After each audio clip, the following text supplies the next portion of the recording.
यावानहं यथा भावो यद्रूपगुणकर्मकः तथैव तत्त्वविज्ञानम् अस्तु ते मदनुग्रहात् अहमेवासमेवाग्रे नान्यद्यत् सदसत्परम् पश्चादहं यदेतच्च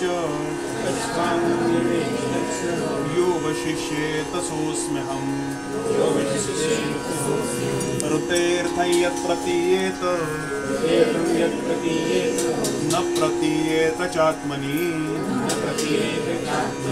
तद्विद्यादात्मनो मायां यथा भासो यथा तमः यथा महान्ति भूतानि भूतेषु चावचेष्वनु प्रविष्टान्यप्रविष्टानि तथा तेषु न तेष्वहम् एतावदेव जिज्ञास्यम् तत्त्वजिज्ञासुनात्मनः अन्वयव्यतिरेकाभ्याम् यस्यात् सर्वत्र सर्वदा एतन्मतं समातिष्ठ परमेण समाधिना भवान् कल्पविकल्पेषु न विमुह्यति कर्हिचित्। ओम नमो भगवते वासुदेवाय।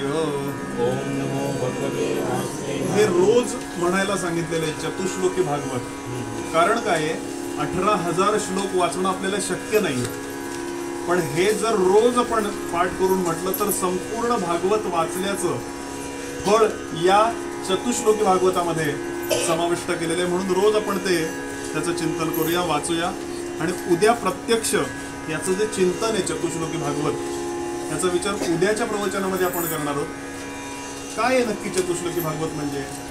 भगवानुवाच म्हणजे भगवंतांनी सांगितलेले, कोणाला सांगितले, ती परंपरा काय आहे याचा विचार उद्याच्या प्रवचनात आपण करणार आहोत। आता आपण इथपर्यंत आलेलो होतो तापत्रय विनाशाय। तापत्रय 3च प्रकारचे ताप आहेत। घरचा ताप आहे का?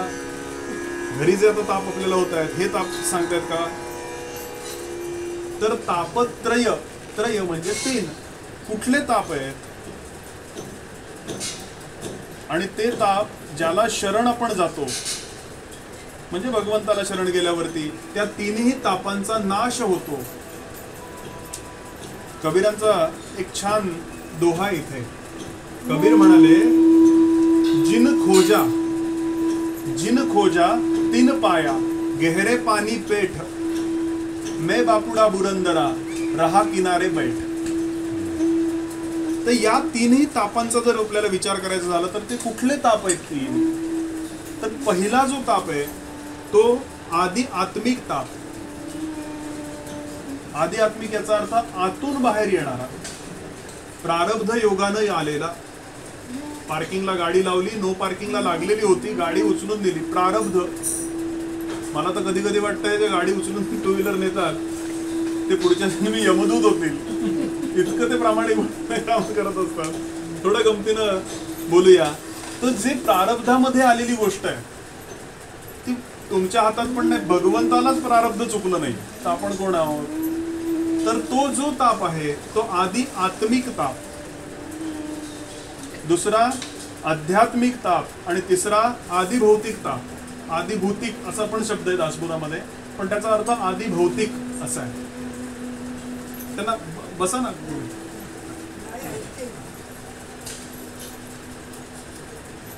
तर आदि भौतिक याचा अर्थ काय आहे थोडा याचा विचार करूया। कारण काय, हा श्लोक फक्त आपण गंमत असे भागवत नुसता पण ऐकल्यासारखं नको करायला। याचं कारण असं आमचे गुरुजी सांगतात, हे भागवत आपण ऐकलं, एखादा श्लोक त्यातला पाठ केला, सच्चिदानंद रूपाय विश्वोत्पत्त्यादि हेतवे तापत्रय विनाशाय श्रीकृष्णाय वयं नमः, तर मला माहित नाही या देहाची स्थिती काय गतीनं चालली, कदाचित मला आयसीयू मध्ये ऍडमिट करावं लागलं, त्यावेळेला मी भागवताची पोथी हातात घेऊ शकतो का? नाही घेऊ शकत आहे. त्यावेळेला मला फक्त हा श्लोकाचं झालेलं चिंतन, कदाचित तुम्हाला त्या प्रवचनकाराकडनं आलेले वाक्य आठवतील, त्या शब्दांचा अर्थ कळण्याचा आपल्याकडे भगवंताच्या कृपेनं व्यवस्था झालेली असेल, पण आपण आयसीयूत असताना सुद्धा जे चिंतन करू शकतो ते हे चिंतन आहे. म्हणून थोडं काळजीपूर्वक ऐका. कोणी असं ऐकत नाही असं माझं म्हणणं नाहीये, पण याचं गांभीर्य वाढावं याकरता हे चाललंय. परमार्थ नुसता केल्यासारखा नको करायला. आत्ताच्या काळात असं झालंय ना, सिरियल बघून टाकली, भाजी आणून टाकली, तसं प्रवचन ऐकून टाकलं. शिवथरगळीमध्ये आम्ही जेव्हा जातो, दासबोधाचं पारायण असतं, 7 दिवसाच्या पारायणामध्ये म्हणजे लवकर ते समजा संपलं तर पुढे तासभर तिथला परिसर म्हणून एक फिरायला वेळ मिळतो आणि खूप चांगला आहे. आणि विशेष म्हणजे तिथे मोबाईलचा नेटवर्कच नाहीये, मूळ घळीमध्ये नेटवर्कच नाही, त्यामुळे स्टेटस काढणं, सेल्फी काढणं, अपडेट करणं हा भानगडच नाहीये. तिथे एक आलेले, नाव नको घ्यायला त्यांचं, ते म्हणाले बुवा प्रवचनं चांगली चाललेत, आज म्हणाले आता उद्या समाप्ती आहे, फिरायला जायचंय. शेवटचे 5 दशक वाचून टाकले. मनामध्ये मी विचार केला, जर टाकले तर वाचलेच कशाला? म्हणून खूप गांभीर्यानं, तुम्ही माझ्या वयाकडे बघून असा विचार करू नका, पण खूपच गांभीर्यानं हे ऐकायला पाहिजे. याचं महात्म्य नाही वर्णन करता येणार शब्दामध्ये. म्हणून मी आयसीयूत असताना मॅक्झिमम लिमिट काय आहे, माणूस जाण्याचं ठिकाण जास्तीत जास्त कुठे शक्यता आहे? माणूस मरतो जेव्हा, तो जास्तीत जास्त कुठे जाऊन मरतो? तर आयसीयू मध्ये. सगळ्यात आपल्याला वाटतं की जास्तीत जास्त सेफेस्ट प्लेस आत्ताच्या काळामध्ये कुठली आहे, तर आयसीयू आहे. पण जास्तीत जास्त माणसं कुठे जातात? हो, आयसीयू मध्ये जातात. पण त्या ठिकाणी सुद्धा मला त्या बसलेल्या ह्याच्यामध्ये फक्त माझा विचार जागृत पाहिजे. आणि श्रोते हो, हा जो सत्संग आहे, भागवत कथा श्रवण आहे, ही फक्त विचारानेच करायची आहे. आपण नोट्स काढतो ही चिंतना करता काढतोय, पण ज्या वेळेला मला पेनच उचलणार नाही त्यावेळेला मी हे काय लिहिणार आहे इथे? म्हणून ज्या वेळेला सगळं सोडण्याची वेळ येते, सोडावं लागतं ज्या ठिकाणी, ज्या क्षणाला, तिथे खरा परमार्थ समेटलेला असतो. माळ सुद्धा घेऊ नये इथपर्यंत स्थिती सामान्य बाब नाहीये ही, पण नामस्मरण सुद्धा ज्या वेळेला सुटतं, अजपाजप नावाची गोष्ट म्हणजे काय? म्हणून खूप गांभीर्याने याचा विचार करूया. आदि भौतिक ताप, या संपूर्ण भौतिक विश्वामध्ये जे मला त्रास होतोय, दाह होतोय, अनेक देवदेवतांचे आम्ही जाता येता अपमान करतो, रस्त्यामध्ये आम्ही थुंकतो, आपल्याबद्दल बोलणं नाही चाललंय, किती जन्म नरकात पडावं लागणार आहे माहितीये का? हे स्वच्छ भारत अभियान काढून नाही होणार आहे. प्रत्येकानं प्रत्येकाच्या पातळीवरती याचा विचार करायला लागेल. जिन्यामध्ये आम्ही देवदेवतांचे फोटो कशा करता लावतो माहितीये का? इथे थुंकू नका म्हणून लावतो. म्हणजे देवतांना किती खाली आणलंय आम्ही. म्हणून खूप गांभीर्याने याचा विचार करूया. समुद्र वसने देवी पर्वतस्तन मंडले विष्णुपत्नी नमस्तुभ्यं पादस्पर्शम क्षमस्व मे. ज्या वेळेला त्या बेडवरनं उतरल्यावर पहिलं पाऊल मी खाली ठेवतो, माझ्याकरता म्हणून ही 5वा मजला असला तरी ही माझ्याकरता जमीन आहे. अहो, पहिल्यांदा पाऊल ठेवल्यावर मी काय सांगतो? मी क्षमा मागतो तुझी. आणि त्या जमिनीवरती जी माणसं थुकतात, किती जन्म नरकात जावे लागणार आहे. आणि त्याचा परिणाम म्हणून एकदा कधीतरी थुंकला तरी त्याचा जो त्रास होतो तो आदिभौतिक ताप होतो. याच्या पुढचं युद्ध फक्त पाण्यावरनं होणार आहे असं सांगितलं जातंय. का? कारण वरुण देवतेचा म्हणून जो कृपा आपल्यावरती हवे, वरुण देवतेची, ती आम्ही प्राप्त करून घेत नाहीये. का घेत नाहीये? कारण आम्हाला तेवढा वेळ नाहीये. अनेक झाडं तोडली जात आहेत आज, आणि बिल्डिंगच्या बिल्डिंग आपण उभ्या राहिलेले बघतोय. कॉन्क्रीटची जंगल ज्याला नाव पडतंय, तो वरुण देव आपल्यावरती काही कृपादृष्टी ठेवणार आहे का? म्हणून याचा खूप गांभीर्यानं विचार करायला पाहिजे. या प्रकारचे जे ताप मला होत आहेत, पाऊस अनियमित झालाय, पाण्याचं प्रमाण कमी आहे, पर्यायानं घरात पाणी कमी येणार आहे, हा आदिभौतिक ताप आहे. मध्यंतरी माळीण गावच्या गाव त्या डोंगराखाली गेलं, किंवा पोलादपूरला जी दुर्घटना घडली सावित्री नदीच्या त्याच्यावर किती जीव, निरपराधी जीव गेले. तो त्या आंबेनळी घाटामध्ये बस कोसळली. आता याचा खूप सूक्ष्म पद्धतीने विचार करा. त्यातल्या सगळ्यांच्या प्रारब्धामध्ये मृत्यूयोग होता का? नव्हता योग. जर पत्रिका मांडून आपण बघितली तर प्रत्येकाच्या पत्रिकेमध्ये मृत्यूयोग नव्हता, पण तो परेच्छा प्रारब्धानं आलेला योग आहे. ड्रायव्हरच्या नशिबात नव्हतं मृत्यूयोग, पण आतल्या कुठल्या तरी माणसाच्या असणार, त्याचा परिणाम त्याचा कंट्रोल गेला. हे खूप अमूर्त आहे. अहो, हे ह्यातले प्रत्येक विषय, प्रत्येक त्यातले जे ज्यांनी अभ्यास केला ना त्याच्या पायाशी बसून शिकण्याचा विषय. हो, हे असं का झालं याचं हेच तर आपल्याला बघायचंय ना. आपण ते विज्ञानाला सिद्ध होत नाही या पातळीवरती ह्या अध्यात्माला आणलंय. हो, इतकं हलकंय काय? ज्या ग्रंथाला 5,500 वर्षापेक्षा जास्त काल होऊन गेलाय आणि आजही त्याचं चिंतन आपण करतो आहोत. पुराण लावली आपण, अशी पद्धत आहे म्हणायची. आता काय चाललंय चातुर्मासामध्ये? भागवत लावलंय. भागवत लावलंय याचा अर्थ काय? रोज मी त्या चिंतनात राहायला पाहिजे. थोडा वेळ नको 24 तास द्यायला. म्हणून हे खूप गांभीर्याने याचा विचार करायला पाहिजे. भागवत आम्हाला काय शिकवतं? आदिभौतिक तापांचं वर्णन ह्याच्या पुढे समर्थानी तर शेवट पुढे वर्ण संकर होणार आहे हे का सांगून ठेवलं असेल समर्थानी? म्हणून मी वाटताना आता याच्यामध्ये गंमत अशी आहे की ह्याच्यातलं मी काय करायचं हा मुद्दा चाललाय. आपण तर काय थुंकत नाही पृथ्वीवरती, म्हणजे त्या दोषातनं तरी कमी होतोय. पण गंमत अशी आहे, अनेक प्रकारचे शॅम्पू आपण रोज वापरतो. कलीचं पुढे वर्णनच येणार आहे. त्या शॅम्पू मध्ये अंड घातलेलं असतं. खूप सूक्ष्म आहे. आता तो शॅम्पू डोक्यात घातल्याचा परिणाम कुठल्या तरी पेशी अशा ऍक्टिव्हेट होणार आहेत की मला ती बुद्धी होणार आहे. आणि आजचं सायन्स, आत्ता लेटेस्ट लागलेला रिसर्च असा आहे, मी जर हा हात झाडला, असं झाडला तर हजारो पेशी माझ्या हातापासून वेगळ्या झाल्या, पडल्या खाली. पण त्या पेशी ज्या आहेत या पेशींना निरोप देतात, असं विज्ञान सांगतं आत्ताच. त्या पेशींना निरोप देतात. काय निरोप देतात? जो माझ्या मनामध्ये विचार आहे. मी जर मनामध्ये विचार करत बसलो असेल, अरे अरे बाबा गोड खाल्लं आता डायबिटीस होणार, गोड खाल्लं आता डायबिटीस होणार, की ती पेशी त्या पेशीला निरोप देते. हे विज्ञान सिद्ध करतायत का? म्हणजे कधीतरी त्यांना हे उत्तर सापडणारे हे अध्यात्मात का सांगितलं असेल? हे जर ताप आपल्याला कमी करायचे झाले, आता आहे याच्यात आपण काही बदल करू शकत नाही आहोत, पण पुढे होणाऱ्या संभाव्य धोक्यांपासून आपण निश्चित काहीतरी परिणाम या जन्मात नाही कुठल्या तरी जन्मात निश्चित होणारे असं शास्त्र सांगतं. पुराहा अपि नवाहा असं वर्णन केलंय पुराणांचं. पुराहा म्हणजे काय? अत्यंत जुनं, ओल्डेस्ट. पण नवाहा अत्यंत लेटेस्ट.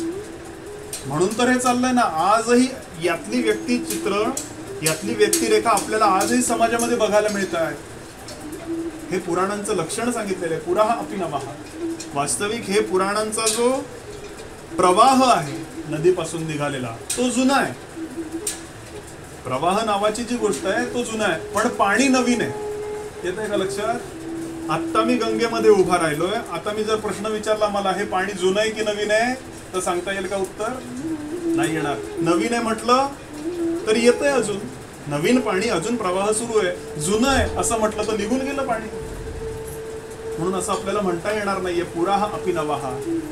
ह्या तीनही तापांपासून सुटका करून कोण देतो? तर तो सच्चिदानंद रूपाय विश्वोत्पत्त्यादि हेतवे तापत्रय विनाशाय श्रीकृष्णाय वयं नमः. अशा भगवंताला इतकं जे विवेचन चाललं सच्चिदानंद रूपायापासून तापत्रय विनाशाय पर्यंत, अशा भगवंताला माझा नमस्कार असो. श्रीकृष्णाय वयं नमः नुमः. आणि आपलं जीवन सुखी करून घ्यायचं असेल खऱ्या अर्थानं, कोणीच सुखी नाही हो. नाही तर समर्थांनी का लिहिलं असेल असं? ज्यांनी सर्व सुखी असा कोण आहे, विचारी मना तूची शोधून पाहे. सांप्रदायिक लोक ज्या वेळेला हा श्लोक सोडवून सांगतात, ज्यांनी सर्व सुखी असा कोण आहे, वास्तविक प्रश्न विचारलाय. विचारी मना तूची शोधून, विचार मना कोण आहे? आणि इथे दुसरा अर्थ असं सांगतात, जनी सर्व सुखी असा कोण आहे, विचारी. संपला श्लोक. पुढचा श्लोक ह्या तपशिला करता लिहिला. जो विचारी आहे, कुठला विचार करणार आहे, तापत्रय विनाशाय. या आधी भौतिक सगळ्या तापांचा विचार करायला पाहिजे. आध्यात्मिक वगैरे आपल्या हातातच नाहीये, पण या भौतिक पातळीवरती जे चाललंय, माझ्या पातळीवर का होईना, मी घरात तुळस लावायला पाहिजे की नको, मी सत्संगामध्ये राहायला पाहिजे की नको. मला तर असं वाटतं की ह्या गोष्टींचं आपण प्लॅनिंग करायला पाहिजे, कारण आपल्याकडे आता वेळ आहे. मला हे वैयक्तिक पातळीवरती मला प्लॅनिंग करताना खूप कठीण जाणार आहे, कारण मला उद्योग सांभाळायचा आहे, कथा पण करायची. पण आज तुमच्याकडे एक असा, हे मी शिकवत नाहीये बरं, नाही तर तुम्हाला तुम्ही हे शिकवतो, मी सुचवतोय फक्त. प्लेटोचं छान वाक्य, प्लेटो असं म्हणत असे, plan the work and workout the plan. तुम्ही प्लॅन करा डोळ्यासमोर, दिवसभरामध्ये फक्त मी 3 तास सत्संगामध्ये राहीन, ते सिद्ध होईल. हो, ते शक्य होईल, कारण हे सगळं अंततोगत्वा एका विचाराने करायचं.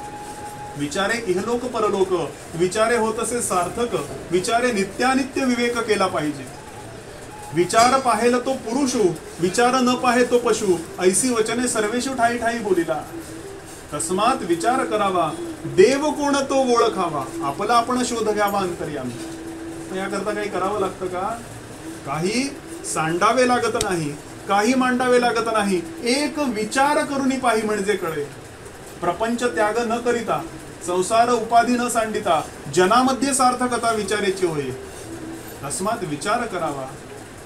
ऐक शिष्या सावधान, सांगतो ज्ञानाचे लक्षण, पहावे आपणासी आपण यानावं ज्ञान. म्हणजे काय आहे, हा खरा परमार्थ समेटलेला आहे.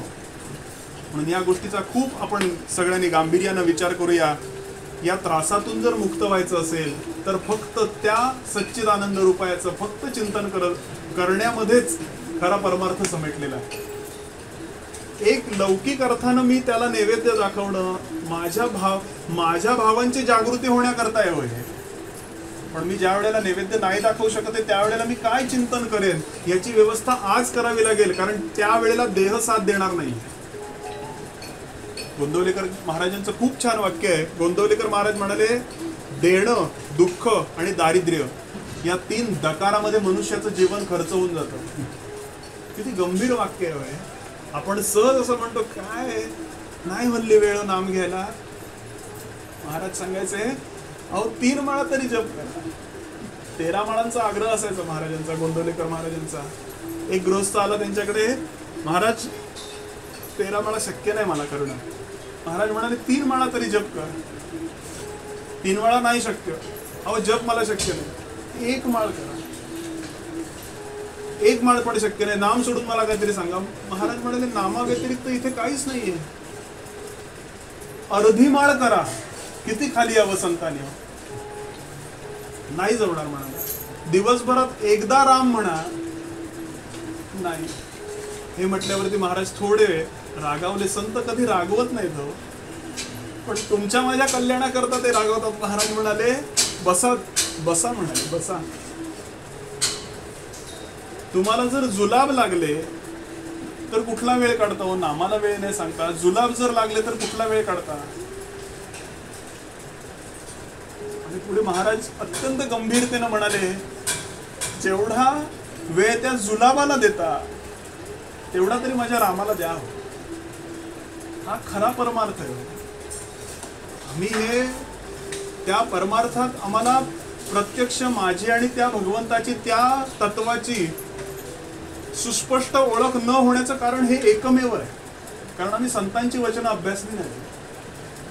म्हणून खूप गांभीर्यानं या देणं, दारिद्र्य आणि दकार हे जे सांगतात महाराज, यामध्ये संपूर्ण आयुष्य निघून चालतं. याकरता खूप गांभीर्यानं विचार करूया. आणि याच्यातून आपल्याला जर बाहेर पडायचं असेल, शास्त्रकार सांगतात, आर यू सिरियस? तुम्ही सिरियस आहात या बाबतीत? काही करू नका, फक्त सत्संग करा. तुकाराम महाराजांचा तर खूप छान अभंग आहे. महाराज म्हणाले, तुझी चिंता त्यासी सर्व आहे, आवडीने भावे हरी नाम घेसी. नको खेद करू कोणत्या गोष्टीचा, पती लक्ष्मीचा जाणत असे. या तापत्रय विनाशाय श्रीकृष्णाय वयं नमः हा त्याचा स्वभाव आहे. हो, भगवंताचा स्वभाव काय माहितीये का, या तीनही तापांपासून एक वेळ असा मेल्टिंग पॉइंट म्हणतात ज्याला, हे जर मेटल आहे, एखादा धातू आहे, हे जर मला मेल्ट करायचं, वितळवायचं असेल तर एका फर्नेसमध्ये ते टाकावं लागतं. मग ते त्याचा उत्कीलन बिंदू काय 1500 डिग्री सेल्सिअस येईल आणि मग ते वितळेल. भगवंताला जर वितळवून घ्यायचं झालं आपल्याकरता तर किती डिग्रीचं तापमान लागेल. इथे आग लागावी लागते, संत सांगतात इथे आग लागावी लागते तेव्हाच ते शक्य नाही, सामान्य गोष्ट.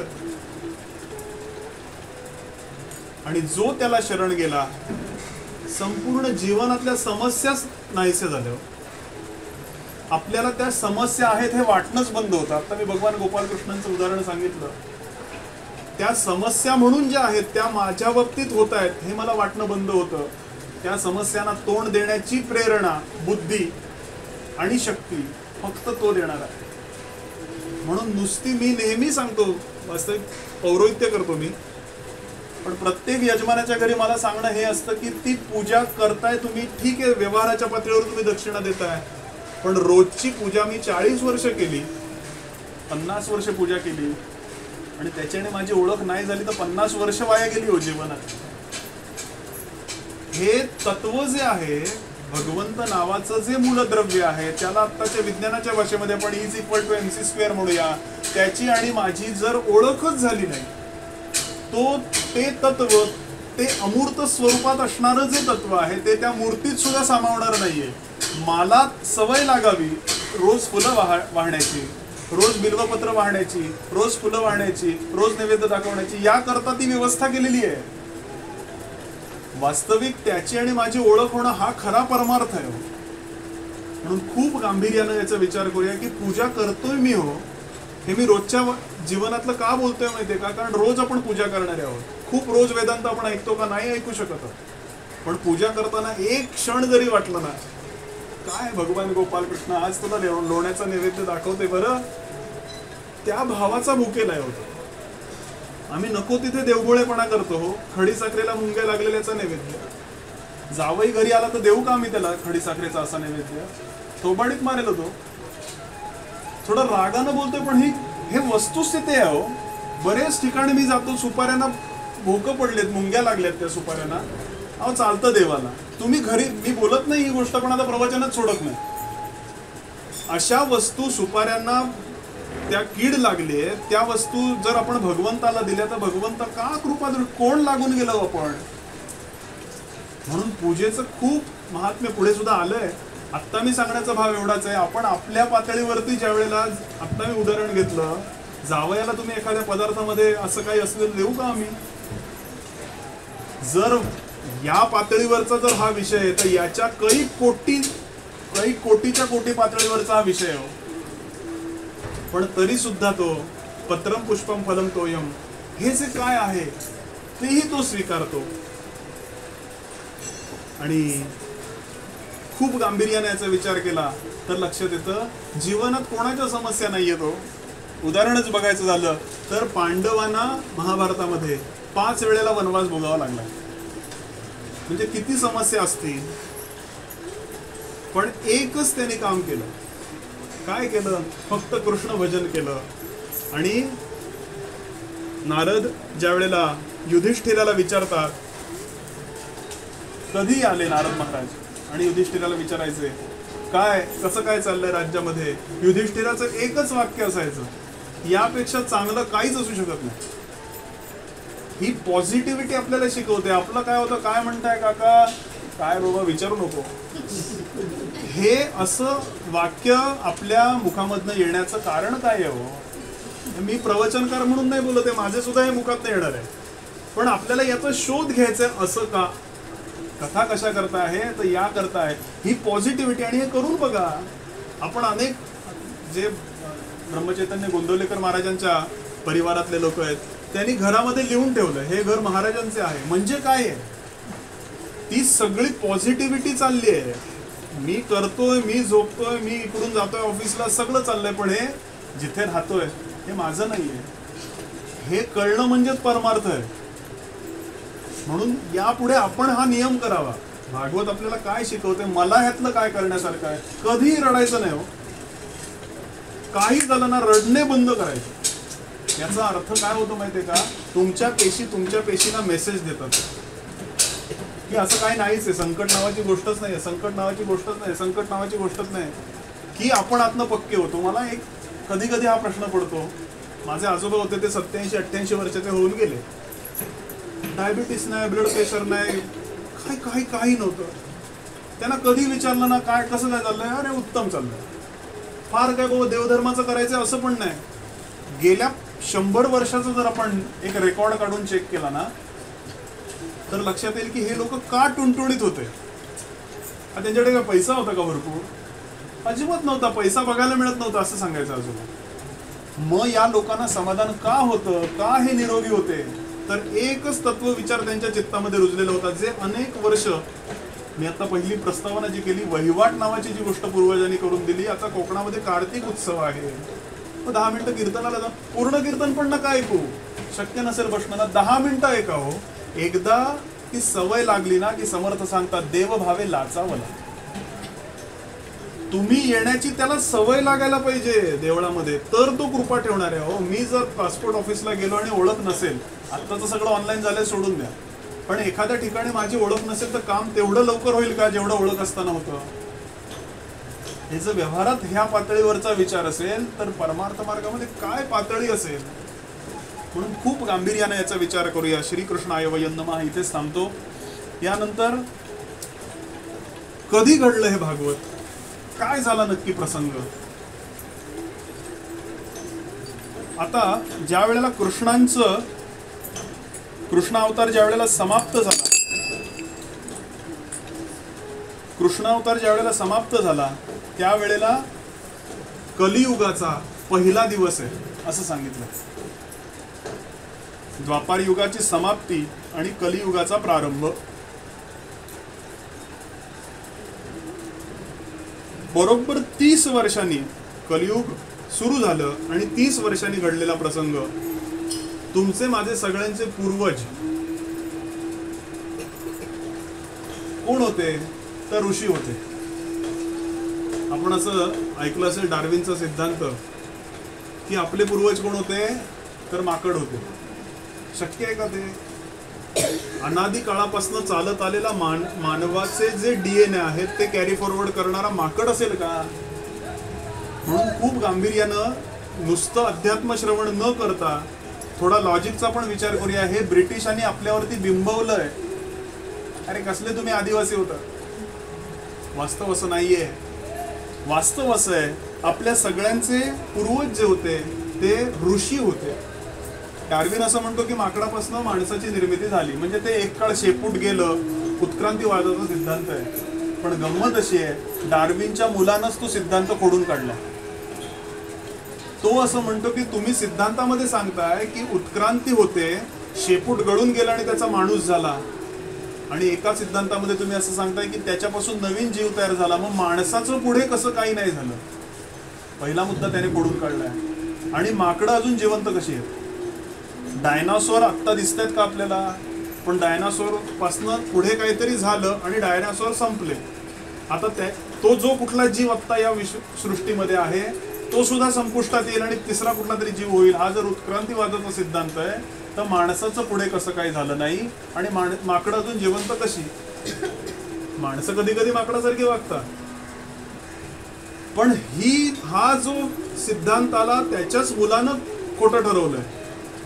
आणि याचं कारण एकमेव आहे, 88,000 ऋषी नैमिषारण्यामध्ये बसलेत. कशा करता? ज्याप्रमाणे आत्ता US मध्ये वगैरे खूप मोठा असा सेमिनार होतो 15-15 दिवसांचा. सगळे डॉक्टर जगातले तिथे येतात. टॉपमोस्ट जे डॉक्टर्स आहेत ते तिथे येतात. मग तो एखादा डेंटिस्ट असेल, इतका डेंटिस्ट मोठं काम केलेलं असेल की त्यानं वर्षभरामध्ये एक रिसर्च केलेला असतो की हा दात मी बसवलाय, त्याला हा स्क्रू फिट केलाय आणि ते दाताचं फिटिंग झालंय. यावर्षी मला असं निदर्शनास आलं की अजूनही याच्यात काही रिसर्च होऊ शकतो. एखादा हार्टचा डॉक्टर येतो, तो सांगतो एन्जिओप्लास्टी आता पूर्वी कमरेच्या इथून ते होल करून द्यायची, आता आवश्यकता नाहीये, इथून देऊन चालतो.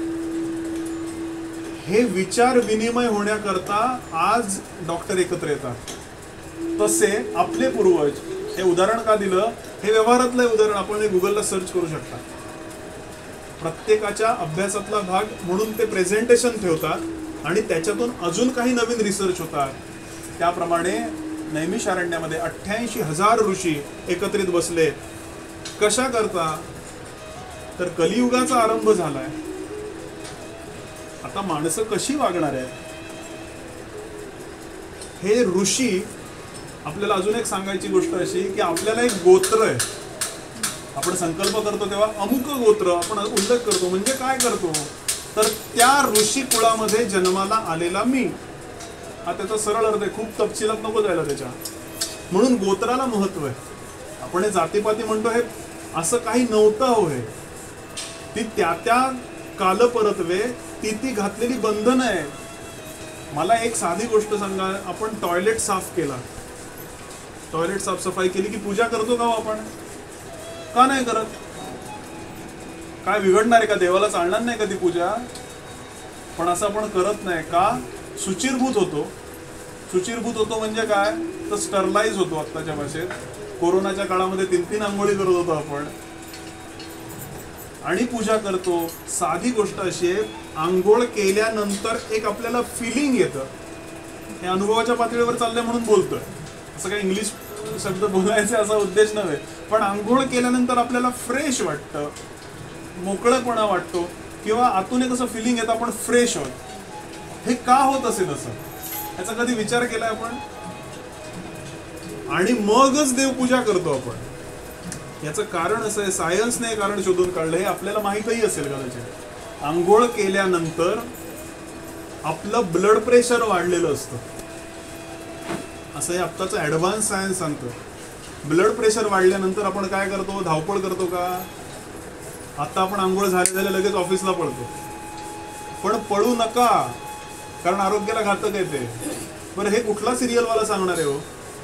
कधी कधी प्रश्न पडतो. सिरियल आपण बघतो, कधीही सिरियलमध्ये सांगितलं जाणार नाही. म्हणून खूप गांभीर्यानं आपण जो सोशल मीडिया हँडल करतोय, आता टीव्ही बघतोय, आणि कधीच नाही होणार मला तर असं वाटत नाही, कारण त्यांचं TRP वर चाललंय हो. आज सुद्धा आदिपुरुष जो सिरियल परवा काय चित्रपट रिलीज झाला, का त्याच्यावरती ट्रोलिंग केलं जात आहे? कारण तुम्हाला चांगलं दाखवायचंच नाही समाजाला. आणि मी जास्तीत जास्त या गोष्टीचा विरोध करतो. प्रवचनातनं रागानं करत नाही, पण हे वास्तव आहे. अहो, 600 कोटी ही काही सामान्य गोष्ट आहे का? का नाही वाटलं राम मंदिर ट्रस्टला द्यावे? आज समाजामध्ये परिस्थिती अशी झाली, क्रिकेट आणि सिनेमा ह्या गोष्टीने डोक्याचं वाटोळं होत चाललंय. अहो, सिरियल बघून कधीही कल्याण होणार नाही, कारण त्या समस्या आपल्यावर, आपण गंमत अशी झाली की समाजामधल्या ज्या समस्या आहेत त्या टीव्हीवर दाखवल्या जात आहेत आणि त्या टीव्हीवरच्या समस्या बघितल्याचा परिणाम घरामध्ये तशा समस्या घडत चालल्या. हे परत विज्ञानाच्याच आधाराने सांगतो. याचं कारण असं, जे आपण ऐकतो किंवा बघतो ते कशाने ऐकतो? हो, कानाने ऐकतो. आता कान कल्पनेनं कापा, कल्पनेनं कापा आणि ते कान जोडा. विज्ञानानं असं सांगितलं, हे कल्पनेनं जोडलेले कान आहेत, त्याचा आकार हृदयासारखा होतो, हृदयासारखा आकार होतो. म्हणजे याचा अर्थ असा आहे की ज्या कानाने आम्ही ऐकतो ते डायरेक्ट हृदयापर्यंत जातो. हे सायन्सने सिद्ध केलेलं आपल्याला सांगतोय. आपण काही सिरियल बघत असाल किंवा नसाल, तुमच्यावर टीका म्हणून विषय नाही चाललाय, पण काय मी बघायला पाहिजे आणि काय नाही बघायला पाहिजे याचा चॉईस माझ्या हातात पाहिजे हो. म्हणून खूप गांभीर्यानं हे सांगणं चाललंय की सिरियलच्या समस्या बघून घरामध्ये तसे विचार प्रसृत होणार आहेत. भागवत ऐकल्यानंतर डायनिंग टेबलवर आपण कुठली चर्चा करणार आहोत? अरे काय सांगितलं असं त्यांनी, काय भागवतात वर्णन करून ठेवलंय, काय त्या गोकर्णाची कथा आहे. म्हणून खूप गांभीर्याने याचा विचार करूया की मी काय ऐकायचं आणि काय नाही ऐकायचं याचा विचार खूप खूप खूप खूप करायला पाहिजे. कारण आता हे आपण समजण्याच्या सुद्धा पलीकडे गेलो. म्हणून हे भागवत आपल्याला हे शिकवतं. असे 88,000 ऋषी याच समस्येचं, आता म्हटलं हीच समस्या, या समस्येचं निराकरण करायला बसलेत. अरे असं हे घोर कलियुग आलंय, आता मनुष्याचं कल्याण होणार कसं? आणि चिंतन शिबिर त्यांनी सुरू केलं. कलियुगाचा प्रारंभ झालाय. आता कलियुग म्हणजे काय हो? कलियुग म्हणजे काय? तर एखादा दुष्ट माणूस आहे, वाईट वागणार आहे, तो वाईटच वागणार आहे, त्याच्यात काय नाविन्य नाहीये. पण सज्जन ज्या वेळेला वाईट वागायला लागतील तेव्हा निश्चित समजावं कलियुग आलेलं आहे. कलियुगाची पहिली वाक्य अशी, अरे तो इतका चांगला होता, आता नशा करायला लागला. एवढा तो सज्जन होता, अरे असं असं करायला लागला का? पुन्हा पहिला प्रस्तावनेचा प्रश्न, असं का? कारण कलियुग सुरू झालाय. म्हणून प्रत्येक या कथेमधला प्रत्येक जो भाग आहे, कथेचा भाग आहे, तत्वज्ञानाचा भाग आहे, त्याला आपणच प्रश्न विचारायचे. असं का की कथा आपल्याला समजते काय आहे? असं असं घडल्याचा परिणाम असा झाला की तो सज्जन असून सुद्धा वाईट वागायला लागला, जी अजामेळ्याची कथा आहे पुढे. म्हणून खूप ह्याने आपण हे गांभीर्यानं ऐकूया. मला तर असं वाटतं की याचं प्लॅनिंग करायला पाहिजे. जसं आपण संध्याकाळी 7:30 वाजले की रिमोट लावतो, त्याप्रमाणे कथेचं प्लॅनिंग करायला पाहिजे की मी दिवसभरामध्ये आता मला शरीरानं होणारे जे व्यायाम आहेत, सूर्यनमस्कार सांगितले तर घालणं शक्य आहे का? मला नाही शक्य आहे. पण जे पतंजली योगानं सांगितलेले काही श्वसनाचे व्यायाम सांगितले, ज्याचा परिणाम वृद्ध काळात सुद्धा, कपालभातीसारखे अनेक जे प्रकार आहेत श्वसनाचे, त्याने पचन सुधारतं. हा कुठला सिरियलवाला सांगणार आहे? म्हणून हे आपण ह्यातल्या कुठल्या कुठल्या दृष्टीने ही कथा ऐकायला पाहिजे. तर ह्याचं प्लॅनिंग करायला पाहिजे. काय प्लॅनिंग करा?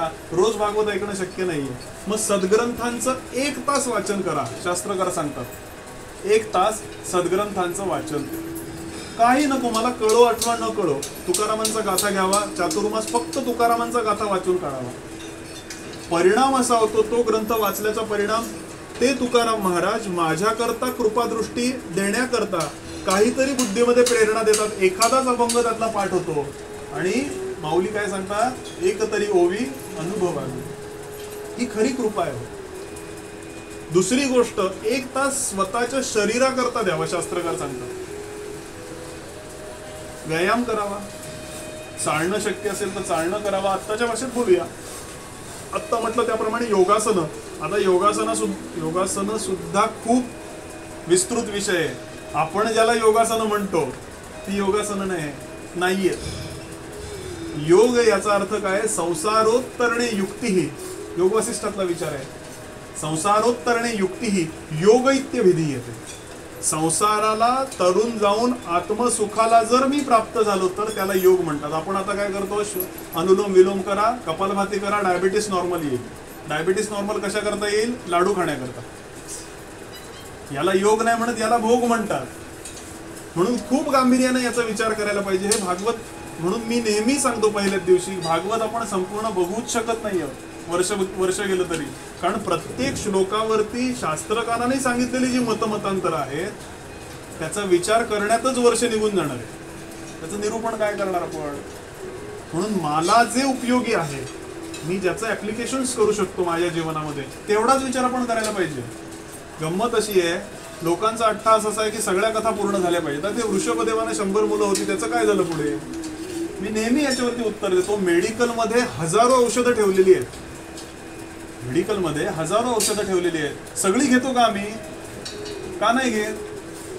माझं जर डोकं दुखत असेल तर तेवढीच तो गोळी ज्याप्रमाणे काढून देतो, तसं हे भागवत, हे सद्ग्रंथ, अध्यात्म आपल्याला त्या गोळ्या घेऊन आलेल्या आहेत. प्रत्येकाच्या समस्या वेगळ्या आहेत. मी फक्त त्याचा MRI, मूळ जी पॅथी आहे ती इथे सांगून ठेवलेली आहे. सांगण्याचा भाव असा की याचं सुंदर प्लॅनिंग करावं की रोज मी 1 तास तरी, थोडाफार का होईना, 15 मिनिटं मी चालून आलो बुवा, 15 मिनिटं मी योगासनातला थोडाफार विचार केला, आणि मग ज्या वेळेला तो अनुलोम विलोम करतो त्यावेळेला स्वामी स्वरूपानंदाने सांगितलेला जो हंस आणि सोहम हा जो उपदेश आहे याचा कधीतरी विचार करावा. तो खरा योग आहे. तर ती कृपादृष्टी माझ्यावरती होणार आहे. आणि 1 तास फक्त ध्यान करावं. कारण आता मला तेही शक्य नाहीये. फक्त मी बसू शकतो, मांडी घालून पण बसू शकत नाहीये. मग शांतपणाने विचार करावा. कोहम कथमिदं जातम कोवा करतास्य विद्यते उपादानम किमस्ति ह विचारात सोयमी वृषः. मी कोण आहे? माझं नाव अमेय आहे म्हणून मी अमेय आहे का? माझा हात तुटला तरी सुद्धा अमेय राहतोय ना शिल्लक? खूप गांभीर्यानं विचार आपल्याला करायचा आहे 7 दिवसामध्ये. म्हणून त्या मीचा शोध घ्या. भागवत आपल्याला काय सांगतात, त्या मीचा शोध घ्या. म्हणजे कोणाचा शोध घ्या? अंततोगत्वा भगवंताची आणि तुझी स्वतःची ओळख करून घ्या. म्हणून याकरता खूप मोठा तपशील आला, युगांचं वर्णन आलं. सत्ययुगाची परिणिती सांगितली. सत्ययुगात काही कर्म केलं तरी आपल्याला असं वाटायचं हे धर्माकरता केलं. आणि कलियुगाची परिणिती सांगितली आहे. काही झालं आपल्या जीवनात तरी ते दुःखात त्याचं पर्यवसन होतं. का होतंय असं? म्हणून या युगांचा संबंध आपल्या जीवनाशी लावून घ्यावा. 4 युग आपल्याला सांगितलेली आहेत. रोजच्या जीवनात सुद्धा ही 4 युग आहेत. कुठली 4 युग आहेत? सकाळी 3 ते 9 हे सत्ययुग सांगितलेलं आहे. 3 वाजता उठावं, मेडिटेशन करावं, अन्निक करावं, जपजाप करावं, संध्या करावी, स्नान करावं, सगळं हे सत्ययुगाचं वर्णन आहे. आत्ताच्या भाषेत जर बोलायचं झालं तर कुठलं युग कोणी बघितलंय सत्ययुग? तुम्ही बघितलंय, मी बघितलंय, नाही बघितलंय. मग रोजच्या जीवनामध्ये 3 ते 9 हे सत्ययुग सांगितलंय. कारण त्यावेळेला जी उपासना होते ती पूर्ण दिवसभरात कधीच होत नाही. आणि हे रेंजचा जो अभ्यास करणार आहेत त्यांना लक्षात येईल. सकाळी या मोबाईलला 3 ते 6 रेंज बघा किती असते, तेवढी रात्री नसते. का असेल असं होत? चतुर्थीलाच ते यान आकाशात सोडतात. का असेल? बघा तुम्ही अभ्यास करून याचा. पूर्ण गुगलवर सर्च करा. जेव्हा जेव्हा यानं पाठवलेली आहेत पंचांग काढून बसा आणि त्या तिथी टॅली करून बघा. या लोकांना, नासाला ते कळलंय चतुर्थीला यान अवकाशामध्ये सोडण्याचं विज्ञान काय असेल, हवेचा दाब किती असेल याचा अभ्यास त्यांनी केलाय. आणि आपण आपली संस्कृती विसरत चाललोय. 3 वाजता उठणं शक्य नाही आत्ताच्या काळात, 5ला उठू शकतो. म्हणून माझ्या जीवनात याचं ऍप्लिकेशन मी काय करायला पाहिजे ह्याचा विचार करूया. दुसरं युग सांगितलं त्रेतायुग, 9 ते 3 म्हणजे काय? तर रजोगुण सांगितलंय. रोज काहीतरी काम करायला पाहिजे. पोटाकरता असा विषय नाहीये. मी जर कथाकार, कीर्तनकार, प्रवचनकार असेल, रोजच्या रोज काय मला कथा नाहीये. पण दुपारचा जो वेळ सांगितलाय, सकाळचा जो वेळ सांगितलाय 9 ते दुपारी 3, हे माझं प्रोफेशन आहे. म्हणजे मी माझ्या पोटाकरता त्याचा अभ्यास करायला पाहिजे. समर्थांची स्वच्छ होऊया दासबोधामध्ये, जयाचा जो जो व्यापार तेथे असावे खबरदार, त्याच्या कोटी गुणे विचार परमार्थ विषयी. हे का सांगितलं असेल? म्हणून भागवतातले श्लोक मला कळणार नाहीयेत, कारण आता शिकवणारेच राहिले नाही. पण त्याला आधारभूत असणारे जे धर्मग्रंथ सांगितलेले आहेत, तुकारामांचा गाथा असेल, ज्ञानेश्वरी असेल, दासबोध असेल, याच्यामध्ये हेच विचार आले. आत्ताच मी वर्णन केलं त्रेतायुगाचं, त्याचा विचार समर्थांनी सांगून ठेवला आत्ता 400 वर्षापूर्वी.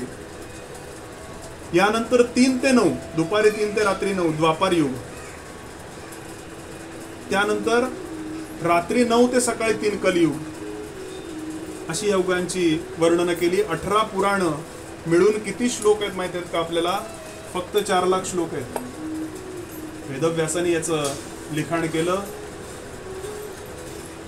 आणि ज्याला परमार्थ मार्गामध्ये काही प्रगती करावी असं वाटत असेल त्यांनी सांगितलं बद्रिकाश्रम जिथे आहे बद्रीनाथ, तिथे जो जातो उद्धवांच्या कृपेनं त्याला ते पारमार्थिक प्रगती होते असं त्याच्यात एक रेफरन्स आला म्हणून सांगितला. आणि ही चर्चा सुरू झाली. चिंतन शिबिराला सुरुवात झाली. प्रतिनिधी कोणाला केलंय? शौनकांना केलंय. आणि शौनक उग्रश्रवांना विचारतात, उग्रश्रवा म्हणजे रोमहर्षण ऋषींचा पुत्र, की इह घोरे कलौ प्रायो जीवश्च असुरांगतः क्लेशक्लांतरस्तैव शोधने किं परायणम. ही कलियुगामध्ये माणसं, सज्जन माणसं सुद्धा वाईट वागायला लागलेत. आता करायचं काय? समाजामध्ये स्वार्थ, व्यभिचार हे वाढत चाललंय. आणि याला मनुष्य काय नाव देतो? एन्जॉय. फक्त मी मौज मजा माझ्या जीवनामध्ये करेन. पण वस्तुतः असं सांगितलंय की ही वृत्ती, आत्ता मी ज्याचा उल्लेख केला की संसारोत्तरणे युक्ती ही योग इत्यभिधीयते, योगाची व्याख्या सांगितली.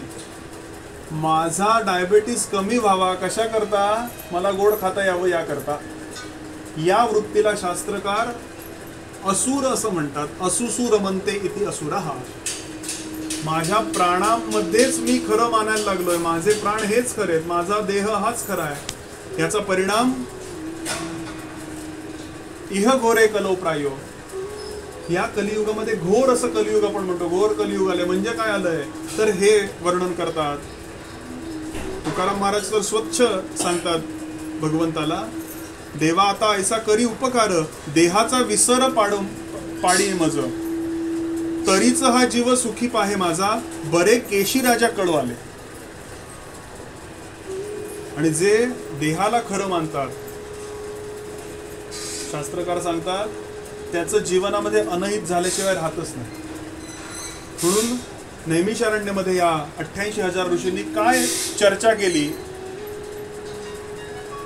की देहाला खरं मानून ते मानतात ते असुर आहेत, आणि देहाचा विचार न करता आत्म्याचा विचार करतात ते खऱ्या अर्थानं अंतर्मुख आहेत.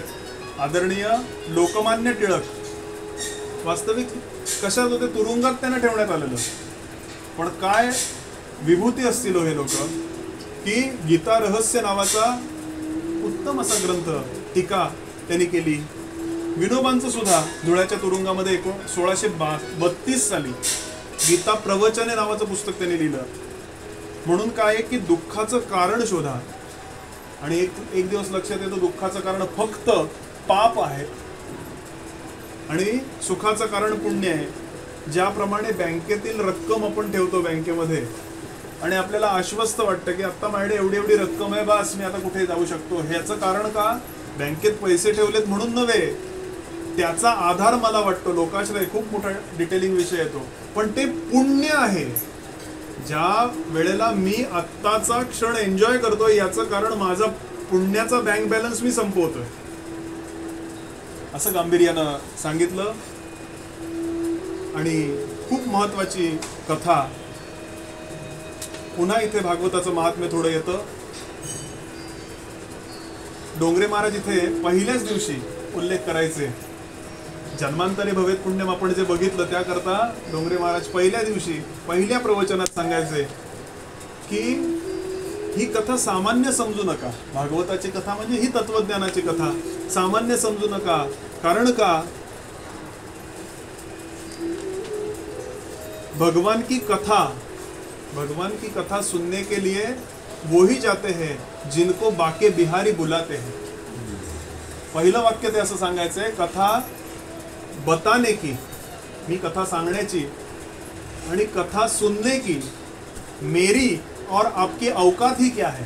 तुमची आणि माझी लायकीच नाहीये भगवंताची कथा ऐकण्याची, डोंगरे महाराज सांगतायत. आणि पुढचे 6 दिवस श्रोते यायचे कथेला. कथा के लिए तो वो जाते हैं जिनको बाके बिहारी बुलाते. तिकडून बुलावा आला ना की काही चालत नाही हो. म्हणून असं महात्म्य येतं. आणि आत्ताच्या काळामध्ये होऊन गेलेला दृष्टांत असा, भागवत महात्म्या करताच आपल्याला राजापूरच्या जवळ गगनगिरी महाराज माहिती असतील, त्यांचा खोपोलीच्या इथे आश्रम आहे. तर त्या आश्रमामध्ये एक उद्योगपती, काही लॉस झाला बिझनेसमध्ये म्हणून भेटायला गेले आणि सांगितलं काय करू मी. त्यांनी क्षणभर डोळे बंद केले गगनगिरी महाराजांनी आणि सांगितलं त्यांना भागवताचं आयोजन कर. आणि भागवताचं आयोजन केलं त्यांनी. आणि आज भारतातले पहिल्या 3 क्रमांकाचे जे श्रीमंत आपण मानतो त्यामध्ये त्यांचं नाव येतं, ते म्हणजे धीरूभाई अंबानी. आजही त्यांच्या ज्या पुढच्या पिढ्या ते भागवत श्रवणाला बसतात पुढे जाऊन. वास्तविक त्यांना आवश्यकताच नाही, पैसा हेच जर खरं मानायचं झालं तर.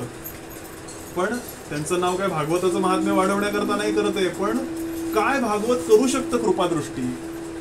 ज्याला जे जे हवंय, जया पुरुषास जे ध्यान तयास त्याची प्राप्त, असं समर्थांनी सांगून ठेवलंय. यानंतर नारद मुनींचा प्रवेश होतो आणि खूप मोठी ती भक्तीची कथा येते. आत्ताच्या काळामध्ये नारद महाराज बोलायला प्रारंभ करतात की पद्मपुराणामध्ये पहिल्या 3 अध्यायामध्ये ही कथा आली. भागवतात सुद्धा आले, पण मूळ कथा कुठली आहे तर पद्मपुराणामध्ये पहिल्या 3 अध्यायामध्ये ही कथा येते. एक स्त्री वृंदावनामध्ये बसलेली आहे आणि मांडीवरती 2 वृद्ध आहेत. ज्ञान आणि वैराग्य, आणि दोघंही म्हातारे झालेले आहेत असं वर्णन केलं आहे. आजही परिस्थिती तीच झाली आहे. भक्ती आपण करतोय, पण त्याचं फळ काय हो? वास्तविक ज्ञान कुठच्या पातळीवरती जायला पाहिजे भक्ती करून, आज ते होत नाहीये. खूप मोठा तपशिलाचा भाग आहे, आपल्याला गोकर्ण महात्म्यापर्यंत येऊन थांबायचं, म्हणून हा थोडा मुद्दा स्किप करतो.